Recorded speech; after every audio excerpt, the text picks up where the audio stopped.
to introduce Rebecca Corliss from HubSpot. She's amazing. She's one of my new besties from last night. She's an amazing speaker, and we're really excited to have her here. Rebecca leads HubSpot's customer marketing group, which is dedicated to the long-term success of HubSpot's 11,000 software customers. She specializes in building marketing programs that drive improved product usage, new feature adoption, and upsell opportunities. And if you haven't seen it, you'll want to look up her one-hit wonder and award-winning music video. You ought to know about inbound marketing, along with many others. Follow her on Twitter, and it's at, sorry Rebecca, REPCOR. Welcome Rebecca. Thank you.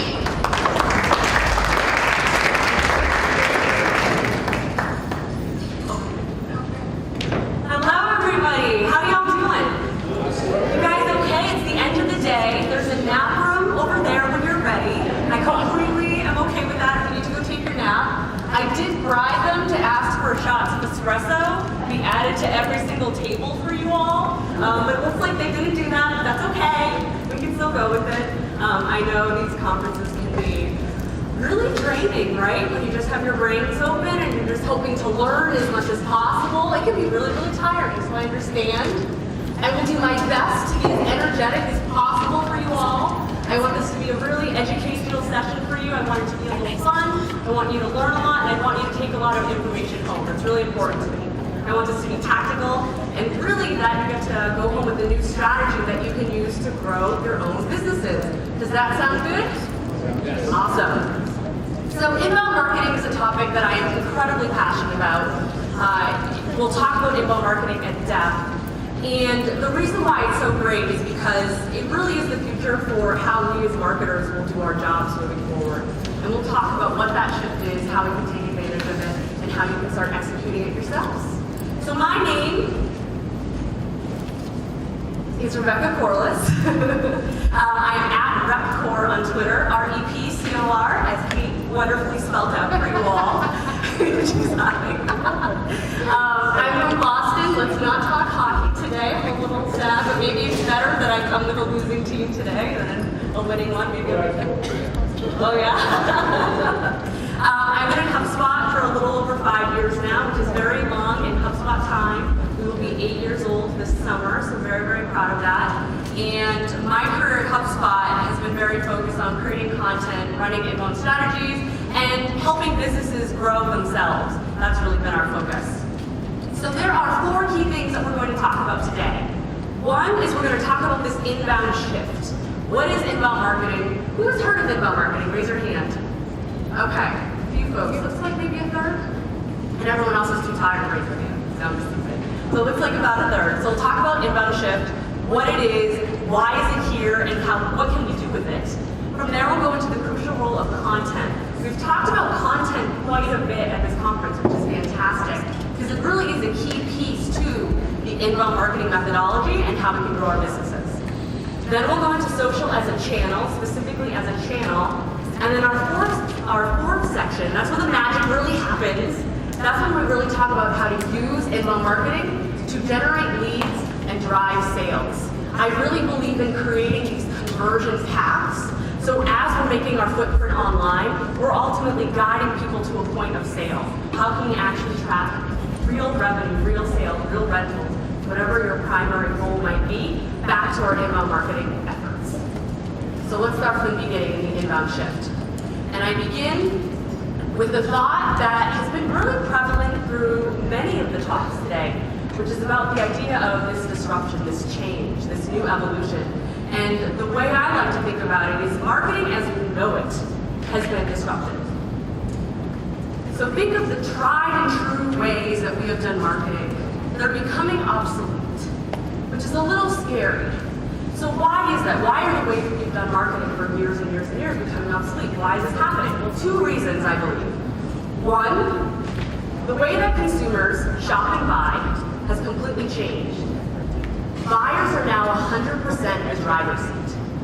Before, when we would run our marketing strategies, we could tell people what we wanted them to hear, what we wanted them to learn about our product, when we wanted them to know it. Now it's not that at all. They will invest investigate us, they will check us out, they'll go to our website, they'll read our content when they want to on their time. They are 100% in control.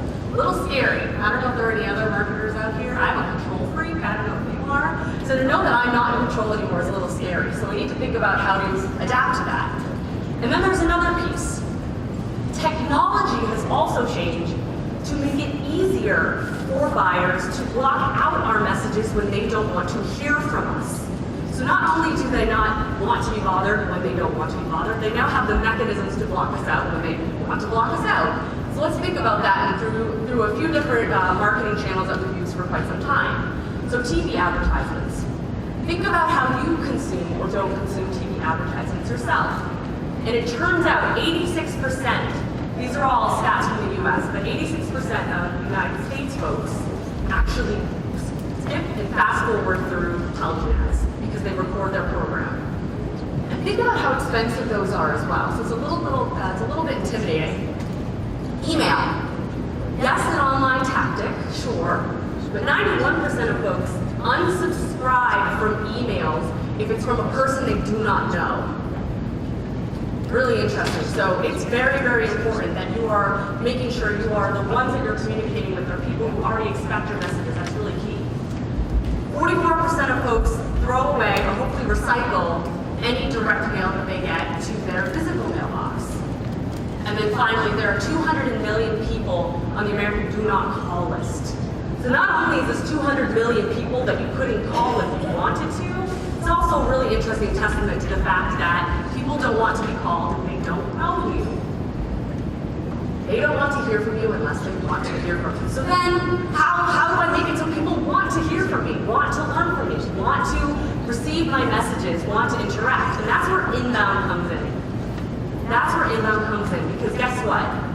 The type of content that people will want to read, want to learn, want to hear, the type of marketing that they will seek out on their own is ones that actually value them and that they love. We at HubSpot believe in a phrase called make marketing people love. So think about it. Think of your key audience today. What is it that they love? What is it that they value? What is it that they care about? And how can you have your marketing strategy 100% focused on producing that? So we at HubSpot, we're a little bit different industry. We are software, we're marketing software, and our key audience are marketers. So we are 100% dedicated to figuring out how can we make marketers' lives easier.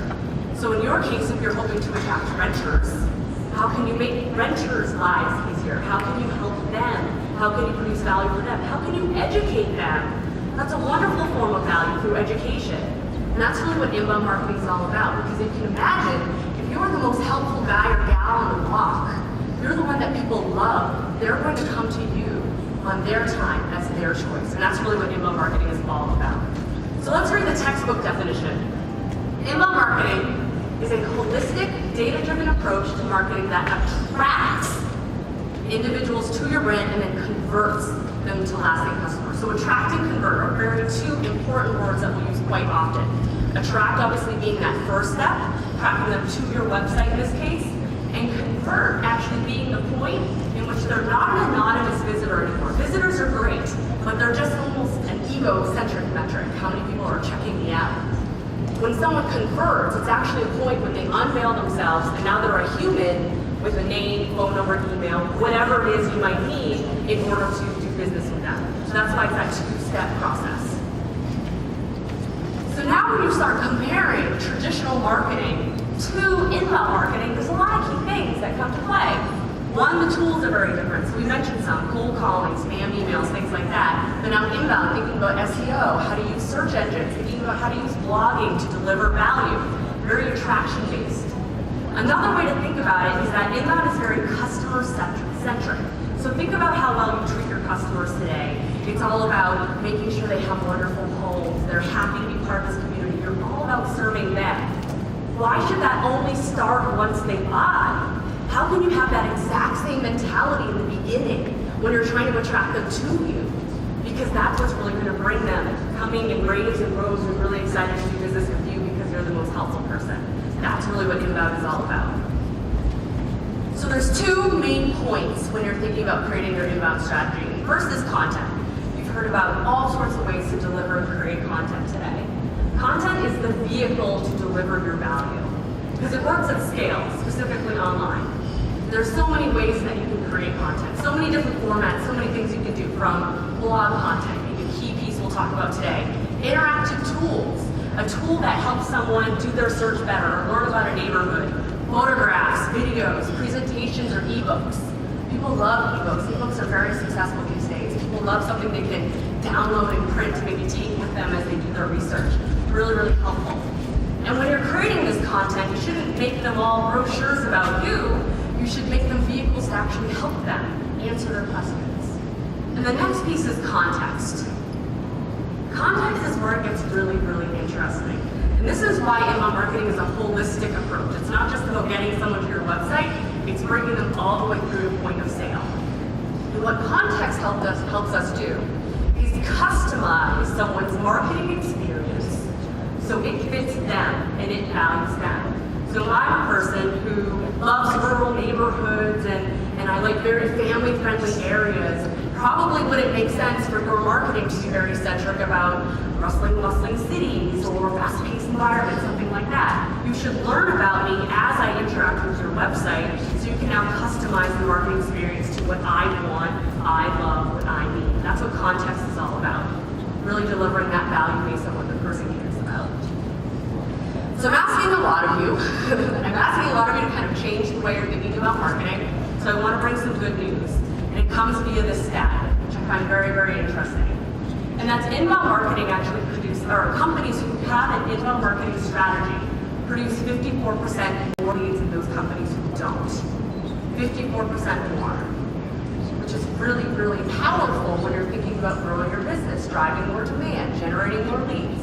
How can you do that? This inbound marketing approach not only is something that better adapts to the consumer, it will ultimately be more successful. And then even a better one, who's maybe a smaller business? No one? Maybe I just can't see. I see a few there back. This also costs less. Now remember when I talked about the advertising, something that's obviously very, very expensive, costs a lot for the placement, and then unfortunately isn't as effective as it used to be? Well, inbound also costs less because it's really based on driving content and creating content. And as you can imagine, maybe the production of a blog article is going to be a lot less cost heavy than the creation of an advertisement. Really interesting there. It's really more about the brains you have, the ideas you have, what you want, when you're brainstorming to think about what is the best stuff to create, than thinking about how can I get the best placement at 7 p.m. at, I don't even know when good advertising placements are these days, but how can you buy that? So it's really, really beneficial for smaller businesses, or any business that wants to cut costs. So, what I want to do now, I mentioned paths.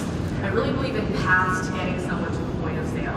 Talk about the methodology from the sense of creating one of these paths. And the way that we think about it as HubSpot, the way that we teach others, is by getting someone to a point of a stranger to a customer. Stranger makes a lot of sense. So we'll do it in the example of maybe a person discovering for a company for the first time. There's a person in this world who's never heard of you before, never heard of your area, your neighborhood, your building, whatever it might be. And then one day, they stumble upon a piece of blog content, saw a blog article that you wrote that was shared by one of their friends. And they say, oh, XYZ company, I'm going to go read this. It teaches me about maybe a certain neighborhood. Great. Now they're not a stranger anymore. What they are is actually a visitor to your website. Now they're reading about you, they're learning from you, but now you need to get them to that next stage. How can they actually become a lead? That's really what's key.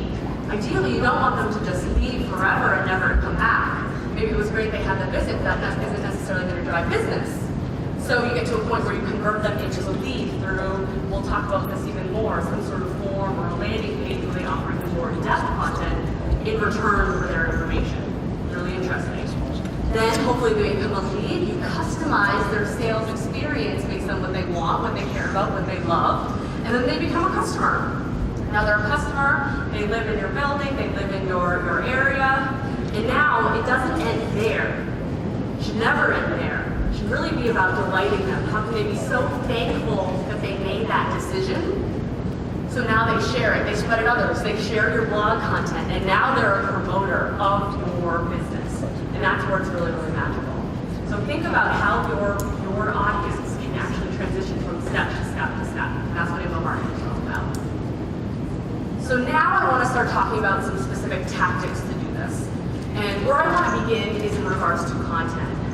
Content is so incredibly important, and quite often when someone's discussing how to build their online marketing strategy, sometimes they think about content as, okay, how can I be ads around interesting information that already lives on the web? So this is a New York Times article, a New York Times blog, and these organizations are saying, this is valuable content, I'm going to place my ads around the content. Well, sure, you can do that, and it costs money, but what I really want to think about is how can you actually not be the ads, but be the content itself on your own property, on your own domain as a blogger yourself.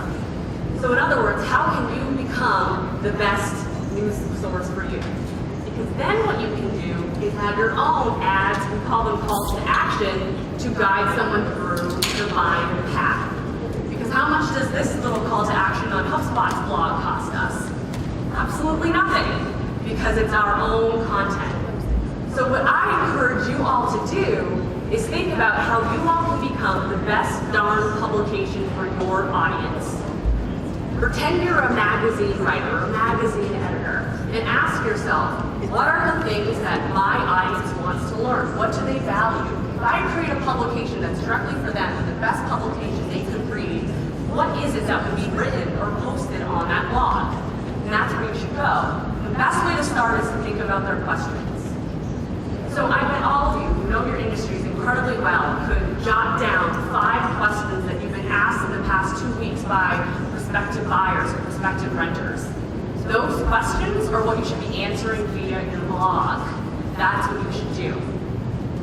So I want to go through an example. This is actually a HubSpot customer. They're in Chicago, and they are very avid bloggers. And this is one post that they wrote. It's all about selecting a studio apartment. It's not about their studio apartments. It's not about their listings. It's just how to do it. Because people who are looking for a studio apartment would love some help to make sure they're making the right choices. So why can't you be the advisor to help them do that?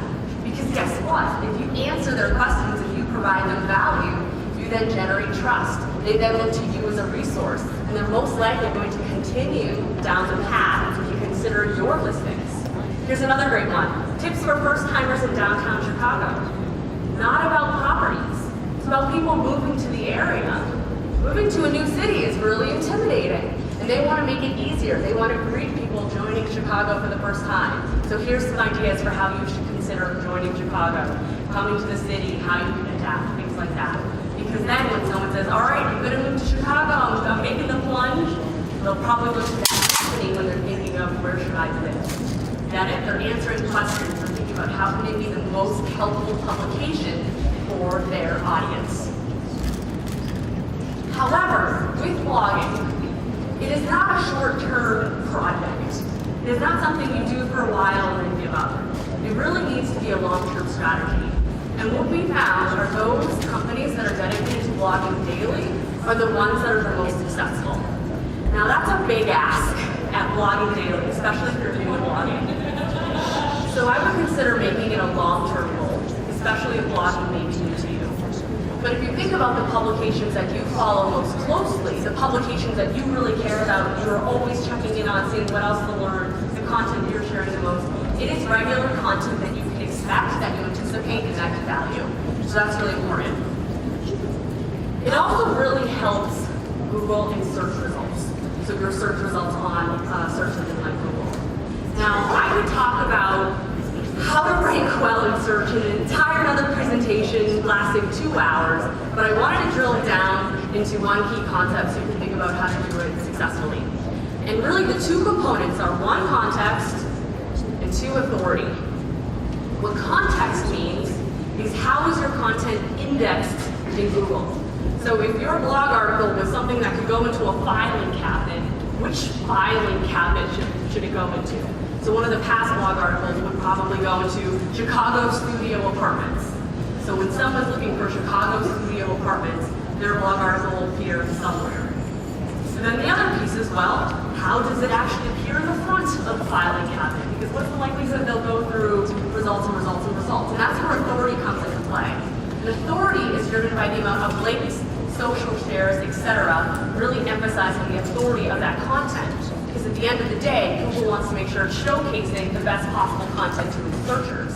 And it turns out that that authority is actually 75% of the game. It's the most important piece.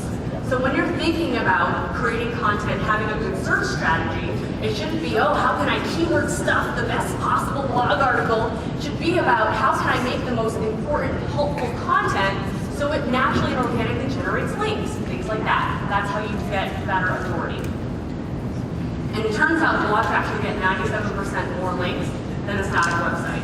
So if actually a search strategy is something that's important to you, blogs is really going to be the way to get there. So here are my tips for our content section. Number one is the most important. Talk about your industry, not yourself, at least the majority of the time. Because remember, what values others are going to be tips, information, helpful content that really helps someone in their selection process, not just general information, brochure-like information about you. So really make that the forefront. Next, focus on creating value in order to earn those links to improve in your search strategy. That's really, really key as well. Next, if you're going to become a publication that people really value, expect to share content from, etc., you'll really need to focus on blogging frequently and consistently. Consistently being a really key piece. When you're making an investment in a blog, you're making a long-term investment in a media source for others. So really make sure you're doing it for the long haul. And then finally, and this is especially important, we'll link together in the final section, make sure there are calls to action in all of your content. So a visit to your website isn't just a vanity metric. It's not just a person who came, a click, a hit, whatever it might be. It's a person that's actually starting to go down a buyer's path. And it's always about giving someone the next thing that they can do. So in this case, if someone read this blog article that we wrote, the next step is an ebook that they can download. We want to have them continue through their investigative path. Now I want to talk about social. Social is a very hot thing that we talk about all day. But I again want to talk about it in terms of these paths and why it matters. And I want to start with some data. I actually had a really good conversation with someone named Eugene earlier today at lunch who asked about older generations and their use of social media. I thought it was a great question. And this is Pew Research. And what it is showing the growth trends of different age groups' use of social media over time.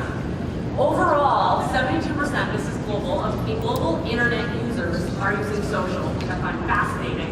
And if you happen to be targeting older demographic, 43% of our 65 plus are actually using social as well, which I find fascinating, especially just considering the growth. And this is from May 2013. They haven't even come out with their 2014 data yet.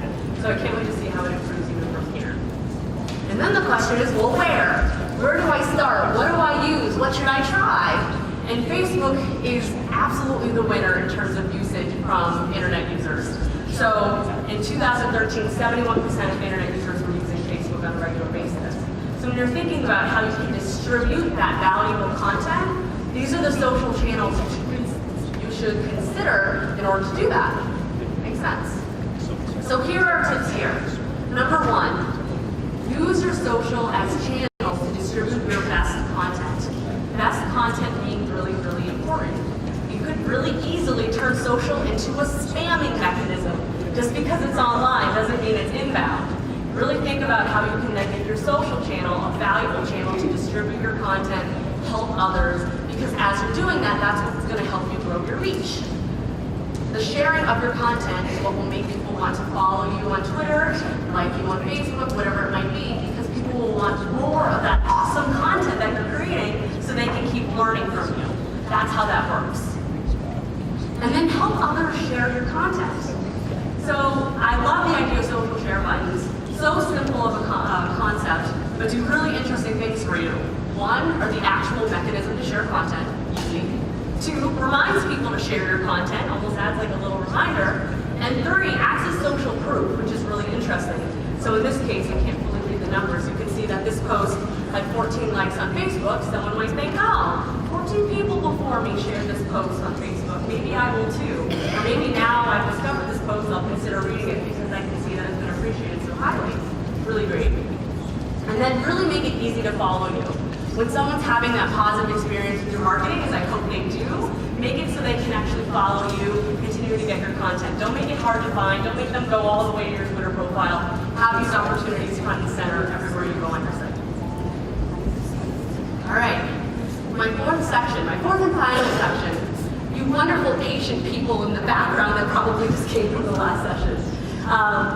This is where I like to say the magic happens. This is where it gets interesting because everything I talked about before is about attracting people to your site, getting people to come investigate you for the first time. Remember, that was only half the battle. There's still multiple steps in order to really get them to really give you money, right? Just because they came to your website doesn't mean they're going to give you money. So we're going to talk about how to continue that process and get real revenue from this type of strategy. And I want to begin by talking about a really interesting stat.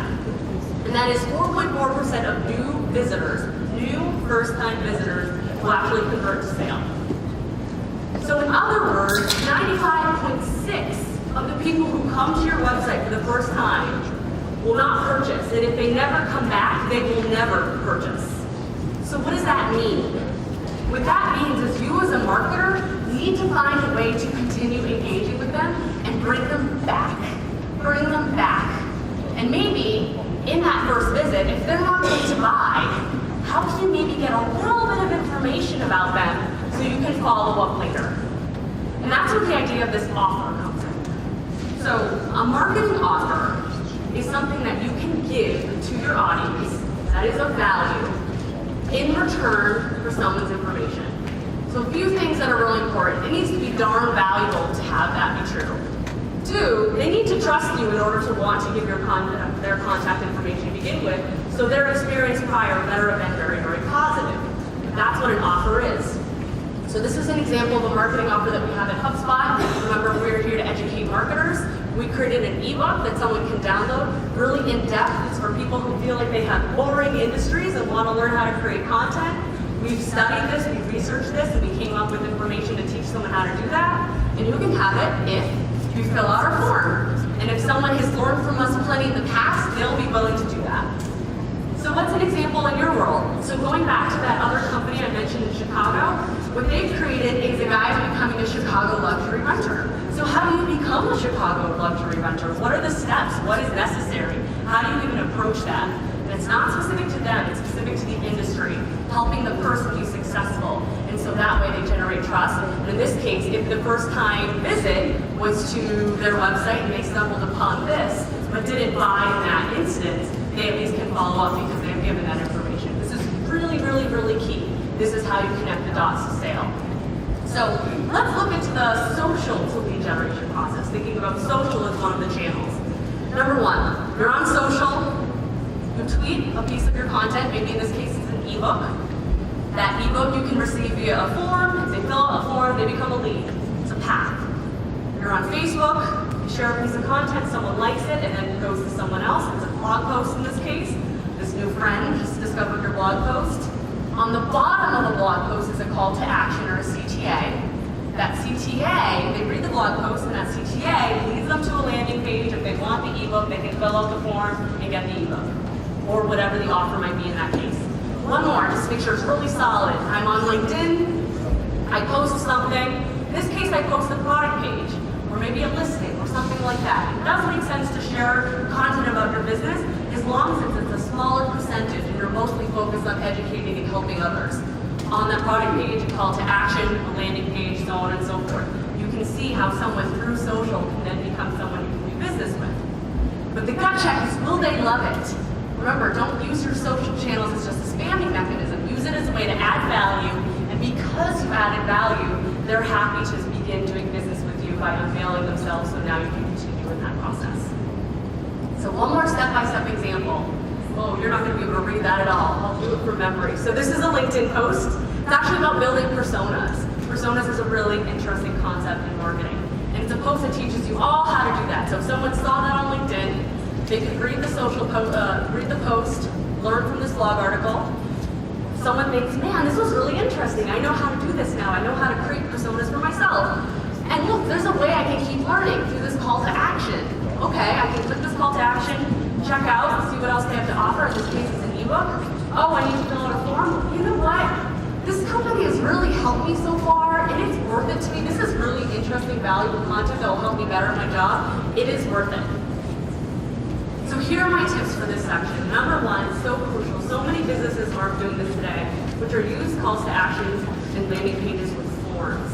Think about that path. As someone discovers your content, how are you guiding them to a place where they can convert and unveil themselves so they can do business with you? Next, start to think about how you can then nurture these inbound leads with email. This is where email comes into play. And it's really important that they know who you are. I think for Canada in July, it's actually going to be legal for them to email someone if they don't know who you are, so this is really important. So make sure they know who you are, because then they will respond well to your communication. That's so crucial. And link it back to how you can help them. If they read a blog post about Chicago luxury apartments, send them more information about luxury apartments. Maybe something more in depth. Use the context in order to encourage that positive experience. And then you can start adding sales content when relevant. So after someone has started to engage with your website quite a bit, they've returned multiple times, it makes sense to start integrating this new sales content to guide them through that buying process. And then of course, nothing can go wrong. You're measuring on a regular basis, trying to anticipate pitfalls, really see what works really well, invest more in that, and then you'll be successful. So we'll do a quick inbound review. Remember the paths. Someone starts as a stranger, they have never heard of your business before, so you're creating valuable content so they can discover you for the first time through that content when they're looking for the answer to the question they have them discover you. Now they're not a stranger, they're a visitor. Now that they're a visitor on your website, that's when they start investigating. They read your blog post, maybe they click that call to action, and they go to a landing page to get more in-depth content, and then what are they? They convert into a lead. Now they're just not an anonymous visitor, they're a person you can do business with. So now you get to put your sales hat on, think about how you can customize their sales experience to really focus on that value, and then they get to a point where they're a customer. And now they're a customer, it's all about making sure they have the best possible customer experience, love working with you, really happy they made the choice that they did. So now they're a promoter of your business. They share your content. Other people go through this path and the cycle continues. And that's what inbound marketing is all about. Thank you very much.